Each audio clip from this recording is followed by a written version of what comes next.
Good morning, sétimo ano. How is it going?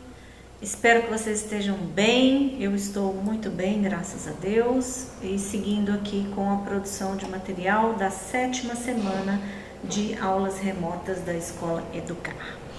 Pessoal, essa semana a gente vai falar sobre o verbo there be no passado simples, né? O sexto ano está aprendendo agora ele no presente simples. E vocês já aprenderam o ano passado e esse ano agora a gente vai aprender ele no passado simples, tá? Que na verdade não muda muita coisa não, tá? Muda só o verbo to be que passa para o passado. Então as outras maneiras, as outras formas, tanto a negativa quanto a interrogativa, são feitas da mesma maneira, só mudando então o verbo to be para o passado e negando ele no caso da negativa. Mas vamos lembrar lá um pouquinho dos conceitos para a gente poder recuperar essa memória aí, tá? Então, no dia a dia é comum a gente usar o verbo ter em vez de haver ou existir. Em inglês, o verbo ter tem o sentido de posse, né? Diferentemente do português. Então, no inglês, a gente não pode usar esse verbo ter aí com o sentido de existir ou haver, como a gente faz no português, tá bom? Então, em um momento passado, a gente já aprendeu, né, que falar em existência precisamos usar duas partículas no inglês, o there mais o be. Aprendemos assim que a forma correta para se usar o verbo existir ou haver em inglês no tempo presente é there is e para o singular e there are para o plural, isso no presente. Vocês viram no sexto ano, o ano passado. Agora nós vamos aprender como usamos o verbo existir ou haver no inglês no tempo passado simples, tá? O que determina o tempo verbal neste caso será o verbo to be, como eu disse agora há pouco. Então eu fiz uma tabelinha aí para vocês para ficar mais fácil.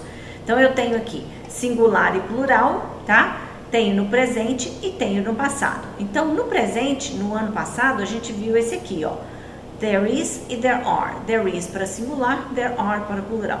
Esse ano a gente vai ver esse daqui, ó, que é o passado. There was e there were. Então, existia ou existiam, tá? Se você quiser falar no verbo haver com sentido de existir, ele não vai ser flexionado no plural no português, tá? Então, há dois cachorros, havia dois cachorros.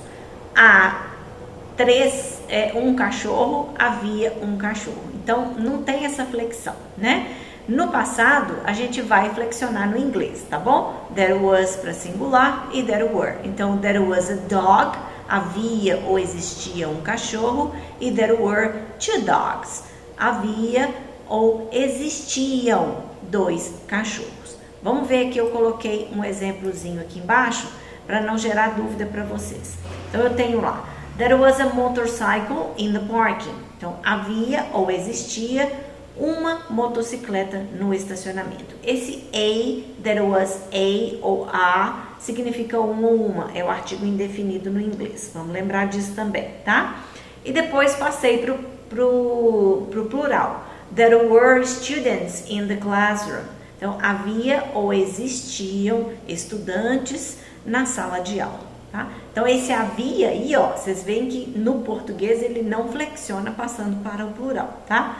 Somente o verbo existir e somente no inglês. Dando sequência, fiz mais uma tabelinha aí para vocês para mostrar como que a gente vai construir a negativa e a interrogativa.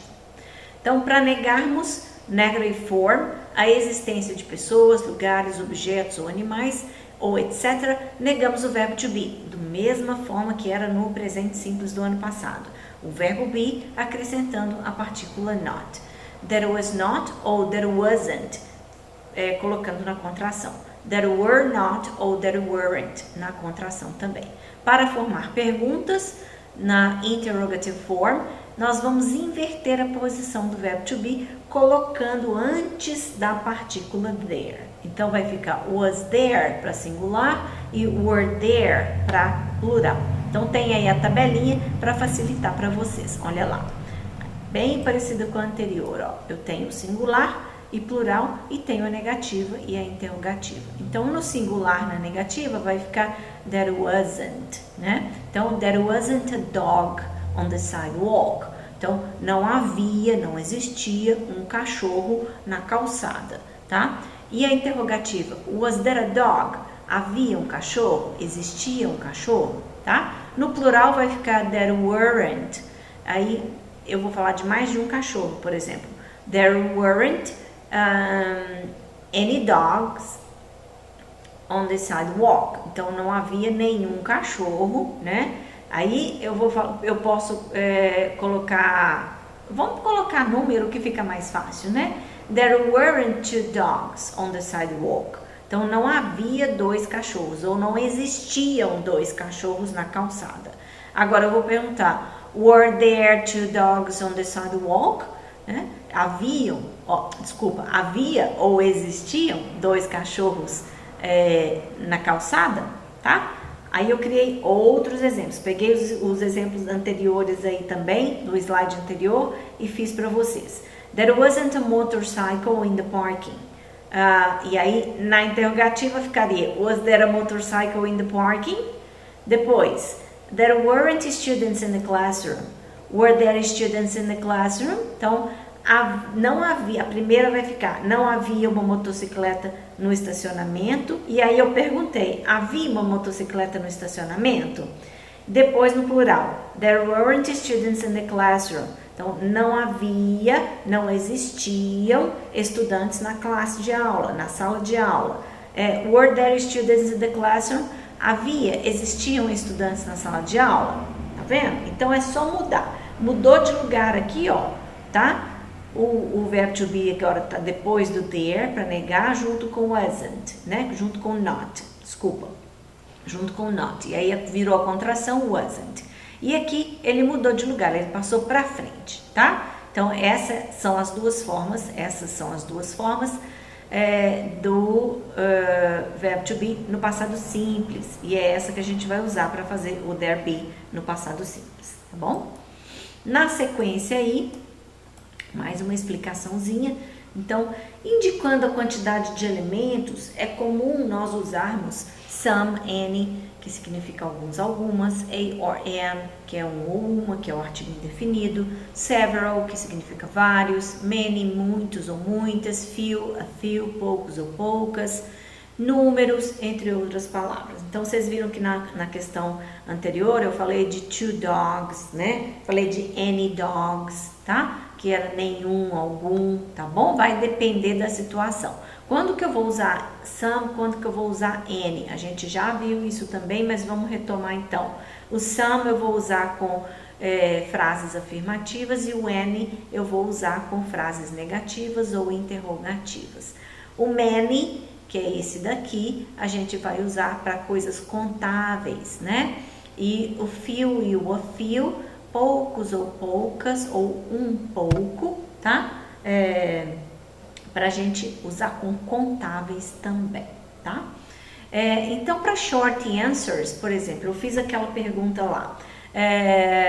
Were there students in the classroom? Então, existem estudantes na sala de aula? Aí eu posso responder com short answer, né? Yes, there were, ou no, there weren't, tá bom? Was there a motorcycle in the parking? Que é a pergunta anterior também no singular, né? Havia ou existia uma motocicleta no estacionamento? Eu posso responder com short answer. Yes, there was. No, there wasn't. Ok? Então, ó, was there a bike on the street? Havia ou existia uma bicicleta na rua? Yes, there was. No, there wasn't. Were there buses in the picture? Então, havia ou existiam ônibus na imagem, na figura, na foto? Yes, there were. No, there weren't. Então, eu vou contrair aqui. Por que eu estou batendo mais firme nessa parte da contração e não estou falando there were not ou there was not? Porque na fala, a gente não usa essas três partículas separadas, a gente usa elas juntas, contraídas, tá? Então, raramente você vai ouvir alguém dizer no, there were not, no, there was not. Então, vai aparecer mais em literatura. Na fala, a gente precisa ganhar tempo, precisa ganhar velocidade, que é uma das características da fluência, tá? Então, a gente vai contrair o máximo de coisas que a gente puder contrair no inglês, o máximo de partícula, o máximo de palavra, tá? Então, no, there wasn't, no, there weren't. Dando sequência, então, eu fiz uma atividade para vocês com o vídeo, que eu sei que vocês amam, né? E a gente está aí fazendo essas aulas à distância. Isso é muito importante, que a gente mantenha aí essa atividade aí de vocês bem aguçada, atice a curiosidade de vocês e faça essa coisa mais dinâmica, né? Uma aula mais dinâmica. Então, eu escolhi uma animação também, tá? Que é uma animação curtinha, vocês vão ver aí que é bem bacana, bem legal. Então, vocês vão assistir ao vídeo ao lado, fazer a atividade na sequência, ler o roteiro de estudos e fazer as atividades pedidas nele também. Lá também tem atividades relacionadas a esse tópico na apostila de vocês. Realizem todas as atividades com muita atenção, gente. Não deixem de fazer, porque é no momento da prática que as dúvidas surgem, tá? Eu estou à disposição, aqui ó, escrevi aqui para vocês, para sanar dúvidas no e-mail da turma e nas lives semanais. As lives semanais a gente vai usar também para corrigir essas atividades da videoaula, tá? Então, vamos assistir um pouquinho aí dessa animação aí. Vocês sabem que eu tento trazer sempre animações que tem uma mensagem positiva, um aprendizado extra para vocês de vida, tá? Porque isso também é uma habilidade que a gente tem que desenvolver com vocês aí, nessa nova trajetória aí escolar de vocês, com as novas diretrizes da BNCC, tá bom? Então, vamos lá, vamos assistir só um pouquinho aqui para a gente poder ver.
Então, gente, eu vou interromper aqui porque o vídeo é um pouco longo, tem 7 minutos e 41 segundos, mas vocês vão amar assistir esse vídeo, tá bom? Então, não deixem de assistir, gente, não deixem de fazer.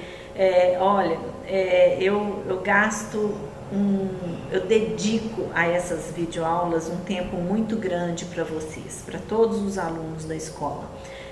Procurar um vídeo que que vai fazer vocês gostarem de assistir, que passe para vocês uma mensagem bacana, positiva, de aprendizado, e tire disso atividades relacionadas ao conteúdo de vocês, não é uma tarefa muito fácil.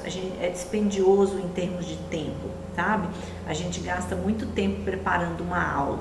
Então, a gente tem que ter muito cuidado com as escolhas dos materiais que a gente vai trazer para vocês. Então, é muito importante que vocês façam a parte de vocês, assistam todas as videoaulas de todos os professores, não só a minha, tá? E façam as atividades propostas, porque a gente realmente está muito empenhado para que vocês continuem aprendendo da melhor maneira possível, tá? Então, por isso que eu sempre trago vídeos para vocês nas minhas videoaulas, com atividades extras, para que vocês tenham uma outra visão da língua inglesa, tá?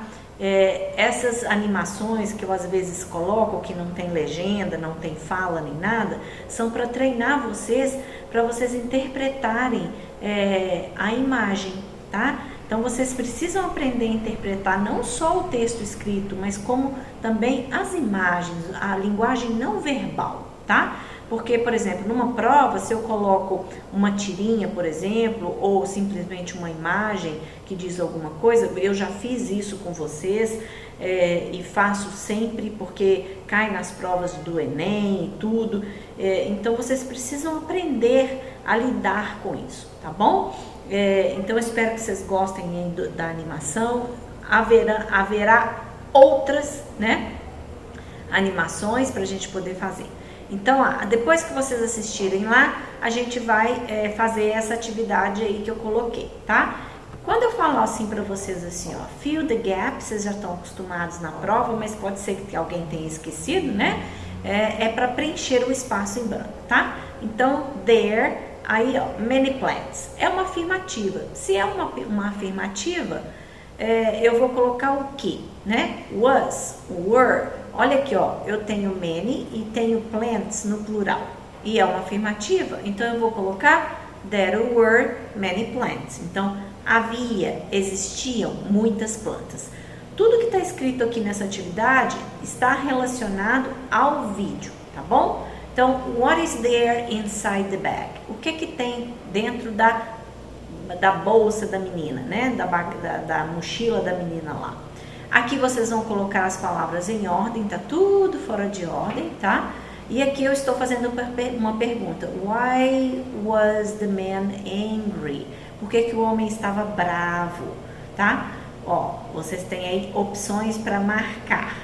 What are there in the little tree? O que existe? Agora veja bem, ó, eu voltei lá para o presente. O verbo there be no presente e fiz uma pergunta. Lembra quando eu tenho WH question ou WH word para fazer uma pergunta? Ela vem antes do verbo to be ou do verbo auxiliar da pergunta. No caso aqui, there be, are there, tá? Esse é o presente. Então, WH question, verbo to be, a partícula there, and the little tree é o complemento. Então, o que existe na pequena árvore, né? Depois, de novo, para marcar, a melhor opção aqui, ó, there isn't, there will have, que é o futuro, que a gente vai ver lá na frente, e depois, there aren't, no presente também, ó, voltei com o verbo to be no presente para vocês sempre fazerem a conexão entre o presente e o passado do there be, tá? Então, existe, havia, existia. Existem, havia, existiam. Tá? Então vamos lá. Depois, no número 7, number 7, put the words in order, para colocar em ordem também. E depois a 8 e a 9, para vocês preencherem os espaços. Fill the gaps. Ok, guys? Eu deixei aí um recadinho, como sempre deixo no final. Marque a sua presença nesta aula acessando o formulário que está na descrição do vídeo e se quiser deixe um comentário abaixo com dúvidas. We are living hard times, guys, but it doesn't mean impossible times. See ya, guys.